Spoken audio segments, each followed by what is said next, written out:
Agatha கிறிஸ்டியின் பிறகு அங்கு ஒருவர் கூட இல்லை. அத்தியாயம் 9 பகுதி 7. துளியும் மனிதாபிமானம் அற்ற பாசபந்தம் அற்ற பார்வையை வீசிக்கொண்டு தனது கீழ்த்தட்டில் விரலால் தாளமிட்டு கொண்டிருந்த வார்கிரேவ் சொன்னார், இரண்டாவது மரணத்தை குறித்து நாம இப்போ விலாவாரியா பேசினோம். சந்தேகப்பட்டியலில் இருந்து நம்மில் எவரையும் விலக்கி வைக்க முடியாது என்ற நிஜத்தையும் ஊர்ஜிதப்படுத்தினோம். நிறுத்தினார். பின் தொடர்ந்தார். இப்போ ஜெனரல் மார்க்கெட்டுடைய மரணத்தை கையில் எடுப்போம். இன்னைக்கு காலையில நடந்துள்ளது இது. கொலை நடந்த சம்பவ இடத்துக்கு நான் போகவே இல்லை அப்படின்னு ஸ்திரமா நம்மில் யாராலாவது சொல்ல முடியுமா? இதை முதல்ல பார்ப்போம். என்னையே முதல் உதாரணமா எடுத்துக்கலாம்.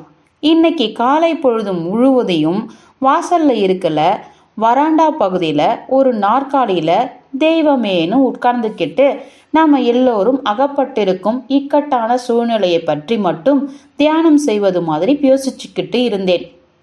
சாப்பாடு தயார் என அறிவிக்கும் மணி கேட்கும் வரை நான் அதே நாற்காலியில் தான் உட்கார்ந்துக்கிட்டு இருந்தேன். ஆனா நான் வாசல்ல இருந்த காலை பொழுதுல நான் என்ன பண்றேன்னு ஒருத்தர் கூட கவனிக்காத ஏராளமான சின்ன சின்ன பொழுதுகள் இருக்கத்தான் செய்திருக்கும்.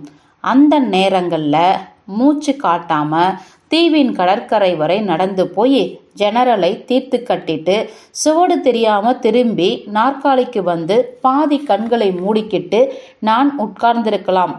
இது சாத்தியமே. அப்படி நான் செய்யலை. இதற்கு ஒரே சாட்சி நானே சொல்லும் இந்த பிரகடனம்தான். இருக்கிற சூழ்நிலையில நமக்கு நாமே சொல்லிக்கொள்வது மட்டும் பத்தாது, நிரூபணம், ப்ரூஃப் வேணும். ஃப்ளோர் உடனே சொன்னார்.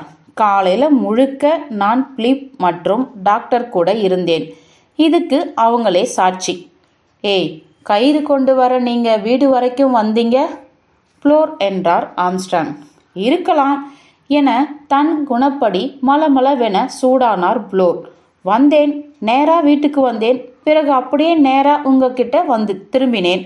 இவ்வளவுதான் செஞ்சேன் என்பது உங்களுக்கு தெரியும் டாக்டர் என்றார் கேள்விக்குறியாள். நீங்க திரும்ப நேரமாச்சு என்றார் டாக்டர். அவ்வளோதான். ப்ளோரின் முகம் சட்டென சிவந்தது. என்ன நாராச அர்த்தத்துல இப்படி சொல்றீங்க ஆம்ஸ்ட்ராங் என்றார். அமைதி கலந்த கிண்டல் துணிக்க, நீங்க திரும்ப நேரமாச்சுன்னு தானே சொன்னேன் என்று திரும்ப சொன்னார் டாக்டர். அது எங்கே இருக்குன்னு தேடணும் இல்லையா? இந்தா எடுத்துக்கிட்டு போன்னு யாரும் தயாரா கயிறை எடுத்து வச்சுக்கிட்டு நிக்கல. நான் ஒரு நிமிஷத்தை திரும்ப ஜட்ஜ் கேட்டார். மிஸ்டர் ப்ளோர், அங்கே இருந்து கிளம்பிய பிறகு நீங்க 2 பேரும் ஒன்னாவே தான் இருந்தீங்களா? இல்ல பின்ன என்று சூடானார் ஆம்ஸ்ட்ராங். லாம்பர்ட் சில நிமிஷங்கள் மலைமுகட்டிலிருந்து கீழே போயிருந்தார். நான் எங்கே இருந்தனோ அங்கேயே இருந்தேன். லாம்பர்ட் சிறு புன்னகையோடு பேசினார். அங்கே பதுங்கும் இடம் ஏதாவது இருக்கா? மற்றும் கடற்கரைக்கு திரும்ப ஏதாவது வழி தென்படுதா? இதையெல்லாம் பார்க்க கொஞ்சம் நிமிஷங்கள் இறங்கியிருந்தேன். சில நிமிஷங்கள் தான். அதுக்குள்ளே உங்களால அந்த முகட்டுக்கு அடியில என்ன இருக்குன்னு பார்த்திட முடிஞ்சுதா கேட்டார் ஜட்ஜ். அவர் சொல்றது சரிதான், டாக்டர் கேட்டார். அவர் காணாம போயிருந்த காலகட்டம் இந்த கொலையை செஞ்சு முடிக்க போதுமானது கிடையாது, நான் கேரண்டி. ஜட்ஜ் கேட்டார். 2 பேர்ல யாராவது வாட்சை பார்த்தீங்களா? அதாவது இல்ல. பிலிப் தான் கைகடிகாரம் கட்டி செல்லவில்லை என்று பதில் சொன்னான். இருவருக்கும் பொதுவாய் 1 நிமிஷம் 2 நிமிஷம்னு சொல்றது நிச்சயமற்ற விளக்கங்கள் என்றார் ஜட்ஜ். சொல்லிவிட்டு நிமிர்ந்து நெஞ்சும் மடியில் கம்பளி நூல் கண்டுமாய் உட்கார்ந்திருந்த உருவத்தின் பக்கமாய் திரும்பினார் அவர். மிஸ் பிராண்ட், எம்லி அப்படியே நூல் கோர்த்தபடி பேசினார். என்ன கேட்கிறீங்களா? தீவின் உச்சி வரை வேரா கிளார்தனையும் கூட கூட்டிக்கிட்டு ஒரு சிறு நடை போய் வந்தேன். பிறகு வாசல்ல சூரிய ஒளி படுற மாதிரி உட்கார்ந்திருந்தேன். அங்கே உங்களை பார்த்த மாதிரி எனக்கு நினைவில்லையே. நான் கிழக்கு பக்கத்துல காத்து வீசாத ஒரு மூலையில பார்த்து உட்கார்ந்திருந்தேன். அங்கேயே லஞ்ச் வர உட்கார்ந்துறீங்களா என்ன?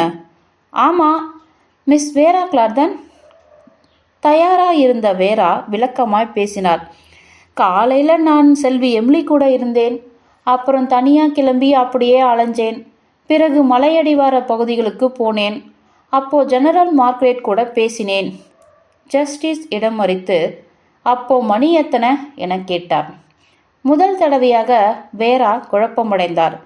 தெரியல என்றார். லஞ்ச் ஆரம்பிப்பதற்கு 1 மணி நேரம் முன்னாடி இருக்கலாம், இல்லை இன்னும் முன்னாடியே இருக்குமோ? ஃப்ளோர், நாங்கள் அவரை பார்த்து பேசுறதுக்கு முன்னாடி நடந்ததா இல்லை பிறகா என்றார். தெரியல என்ற வேரா, அவர் ரொம்ப விசித்திரமாக நடந்துக்கிட்டார் என்றார்.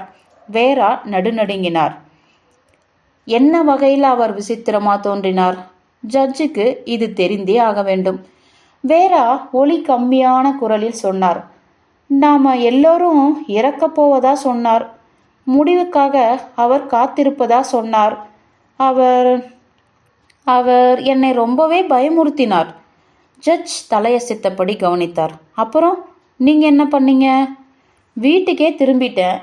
பிறகு லஞ்சுக்கு கொஞ்ச நேரத்துக்கு முன்னாடி மறுபடியும் கிளம்பி வீட்டுக்கு பின்புறம் போய் அப்படியே கொஞ்சம் தூரம் திரிஞ்சிட்டு வந்தேன். இன்னைக்கு முழுக்க துளி கூட அமைதி இல்லாமல் அலைஞ்சிக்கிட்டே இருக்கேன். கன்னத்தை விரல்களால் தட்டி கொண்டிருந்த வார்கிரேவ், ரோஜர்ஸ் தான் பாக்கி என்றார். நமக்கு உதவும்படி அவருடைய சாட்சியம் எந்த அளவுக்கு இருக்கும் என்பது சந்தேகம்தான் என்றார். கூடியிருந்த இச்சபைக்கு முன்னால் வரும்படி அழைத்து வரப்பட்ட ரோஜர்ஸிடம் சொல்வதற்கு மிக குறைவான விஷயங்களே இருந்தன. வீட்டு வேலைகளிலும் மதிய உணவு தயாரிப்பிலுமே அவனுடைய காலை பொழுது முழுதும் போயுள்ளது.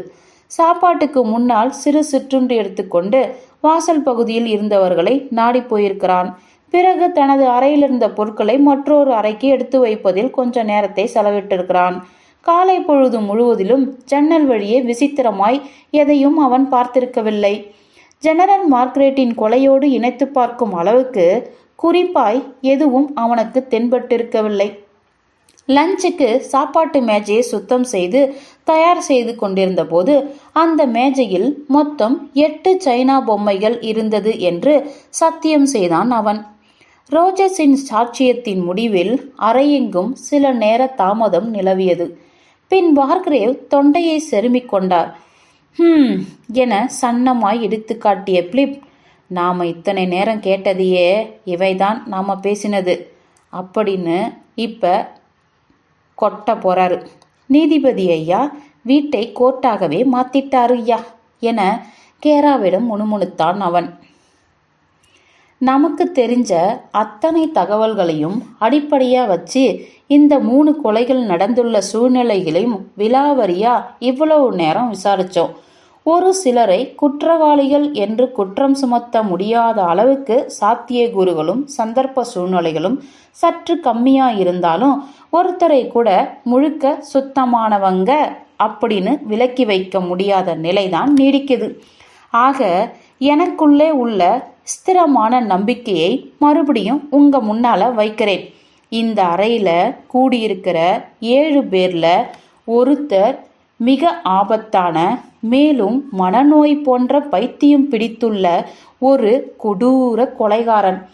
அவர் யார் என்பது குறித்து கடுகளவு நிரூபணம் கூட நமக்கு இதுவரைக்கும் கிடைக்கல.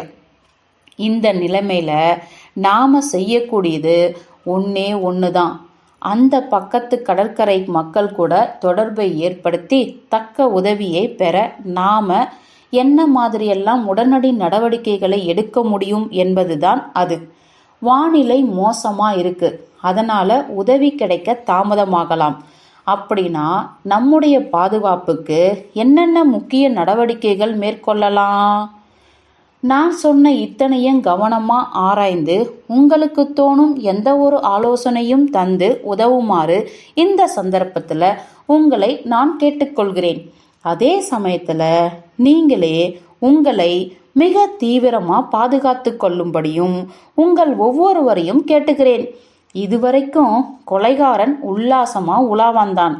ஏன்னா அவன் மேல சந்தேக கண்களே பதியல. ஆனா இனி நிலைமையே வேற. இப்பொழுது முதல் நம்மில் ஒவ்வொருவரையும் நாமே சந்தேகித்து ஜாக்கிரதையாக இருக்க வேண்டியது முக்கிய வேலையாகும். விட்டேற்றியா இருந்திராதீங்க, ஆபத்து முன்னாடியே இருக்கு.